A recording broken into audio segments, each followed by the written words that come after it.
down here for pretty much 3 hours or so now. Now we are in our second location along the lower Niagara River. First location kind of being a bust because the water came up on us. So yeah, the spot I wanted to stand pretty much is underwater now. It was very slippery. It wasn't looking like it was going to be overly safe, so we decided before everybody else got here, we should definitely move. Even though it was my top choice to get some fish, yeah, we're having to kind of look for B water today, as Dave would call it. Secondary swims. It's Sunday. It's packed. There's a lot of anglers down here. So those prime drifts, if you weren't the first one there, you're not getting them. So having got my top choice this morning, the only thing that ruined it was the water levels. You know, it came up about 3 feet in the course of an hour, and it was pretty much yeah, we can't stay here. But we are in the spot that I've caught fish before, and we have the ability to move around. There are a lot of B water drifts along this stretch of river. Whether we go upstream or downstream, there's lots of spots we can kind of tuck in between other anglers. And that's what makes it difficult. We were in the whirlpool just a few days ago, and while there were guys there, it wasn't that busy, so you could pretty much get a drift in wherever you wanted. And you know, it was nice. We managed to get some fish. We had a lot of fun. But as we continue these winter sessions, you know, we're going to be faced with, we have to get out on a Saturday or a Sunday, and that's when it's nuts down here. It can be really tricky to find spots, and even trickier to find fish. We haven't seen a single fish rise today, but we're not deterred. We do think that we're going to find some. We should hit a fish here, but if not, you know, after a little while, we will move. Right now, we're just waiting for Clint to show up. Oh, I thought he was lost in the woods. It turns out he's right there. So, yeah, good for you, Clint. You made it. But yeah, we're going to crack on. I've just changed my setup. We're going to talk about tactics probably a fair bit today. Dave's doing something a little bit different, something more that you would have seen in an older video that I've done, using slightly different equipment. I'm changing over to slip float at this point, and yeah, lots of ideas on the cards today. Just gotta find the fish. Damn it, he found us.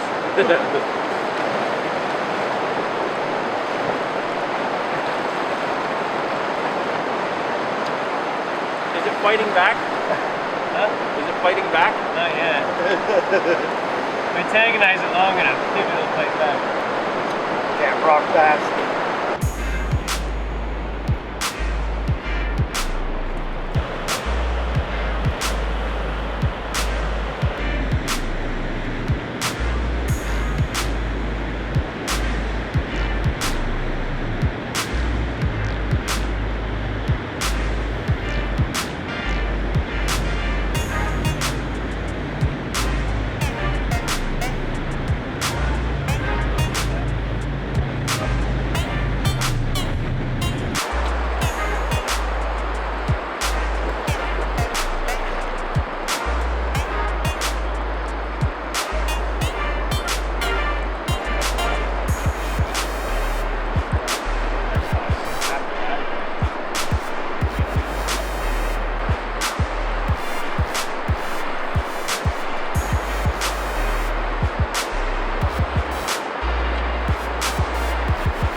Oh, yes. Got the unhooking mat here. Just to keep them up off the rocks and out of the mud. It's been a long morning. It's actually after 1 o'clock, so we're past the midday point. And a quick tactical change after a lot of other changes, but I made one very simple change to the main tactic I've used all day. And first drift nailed this fish. As you can see, we're back in the spot where we started this morning, the very first spot, and we finally saw some fish rise, so we knew that a bite was coming. I'm so happy about this. What a fish. Fought like crazy, just sat down there going deep in the current, didn't want to move, and then when it did, it went nuts. So that's one. Now we gotta get some more. Hopefully we can replicate that. Hopefully.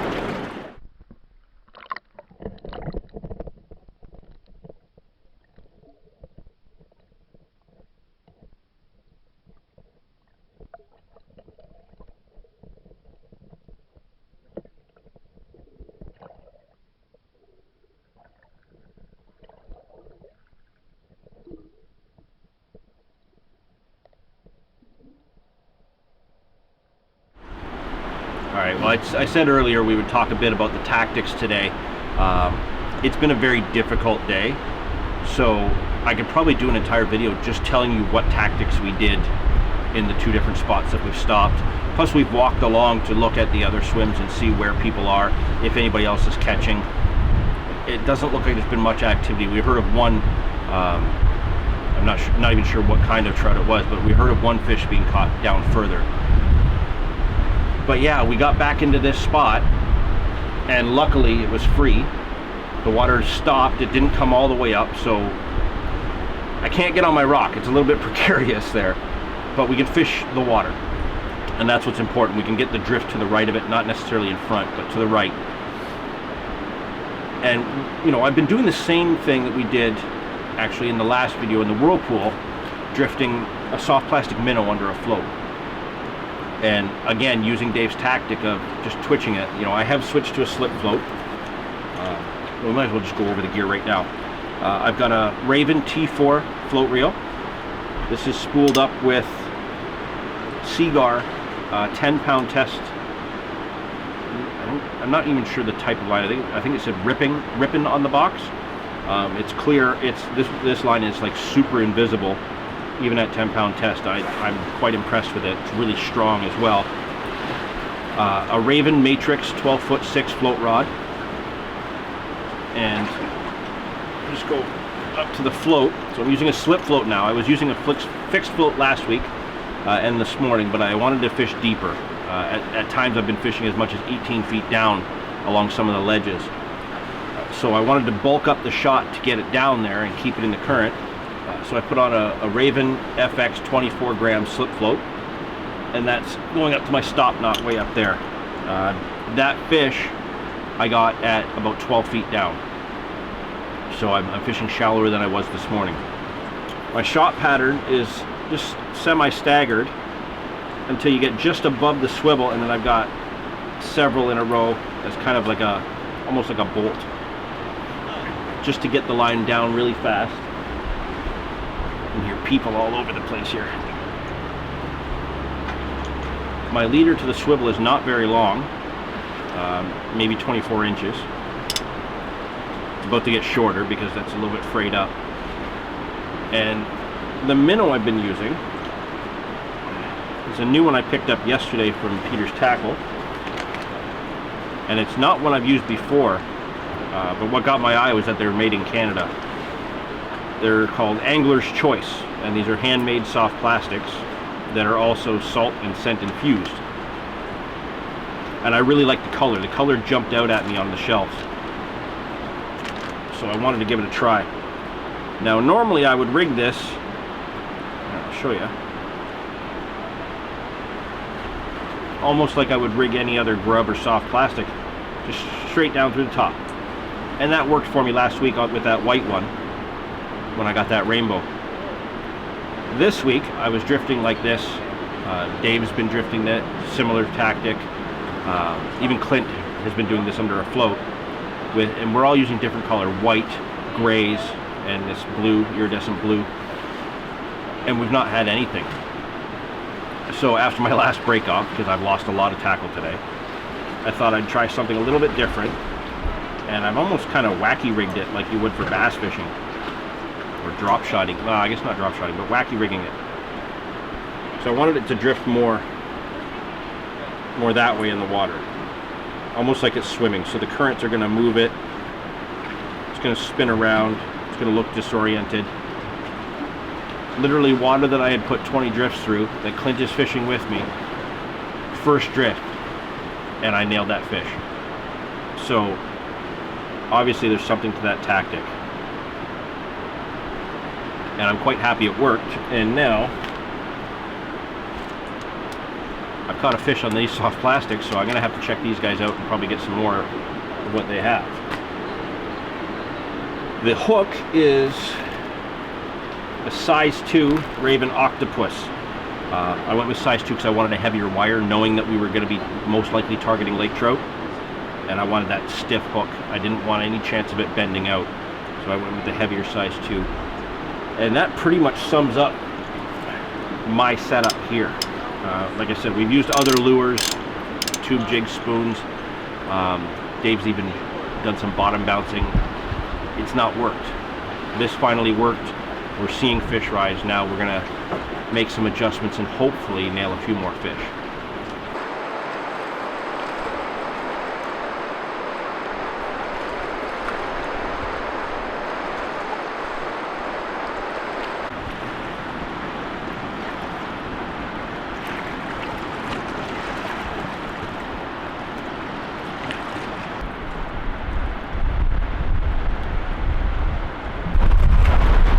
Alright, when you're fishing down in the Glen, it's nice to have options. There's not a lot of spots that have great drifts at times, so it's good to have a secondary rod that you can cast lures, and you can float fish with this too, but it's nice to have that flexibility. If there's a little bit of pocket water or something, then it might be good to pull a spinner through. But I have here is it's 11.6 IM6 spiral wrap rod. So the guides wrap around the blank. So when the blank is loaded up, the line doesn't touch the blank anywhere, and there's no twist. There's no twist in the blank, so you get some good feel. If you're bouncing a jig along, you can feel the bottom, or if you're running a 3-way rig, or if you're just bouncing a row bag. It's got a great feel, and it's just a little better feel to it, I think, than running a spinning rod. But just another option to have when you're running up and down in the Glen. Or it's a great rod too if you're drifting out of the back of a boat. It's long enough you can get around the motor and everything, and you can protect a lighter tippet. You can run like 6-pound tippet, but yeah, just another option when you're fishing the Glen.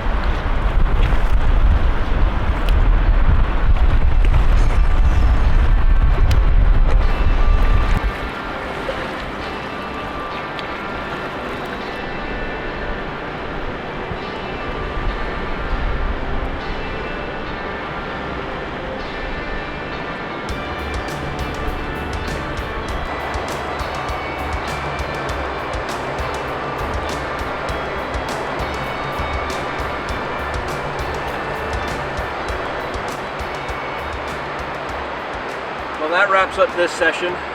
We've actually put in a full day today, and it's hard when you got that many people, you know, all fishing as a group, as a team, to only pull one fish out, but sometimes that's how it goes. And you know, being the weekend, like I mentioned, there's a lot of anglers down here. There's a lot of fishing pressure on these drifts, and the water is crystal clear, so the fish know that they're being fished for. They just shut lips. You know, they just don't actively feed.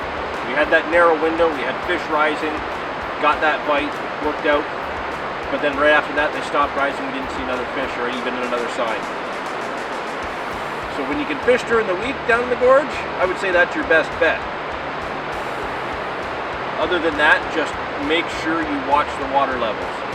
We could have fished this spot all day, but because that water was rising, we really did feel that it was going to get dangerous, it was coming up too much, and as it stands right now, that rock is completely submerged.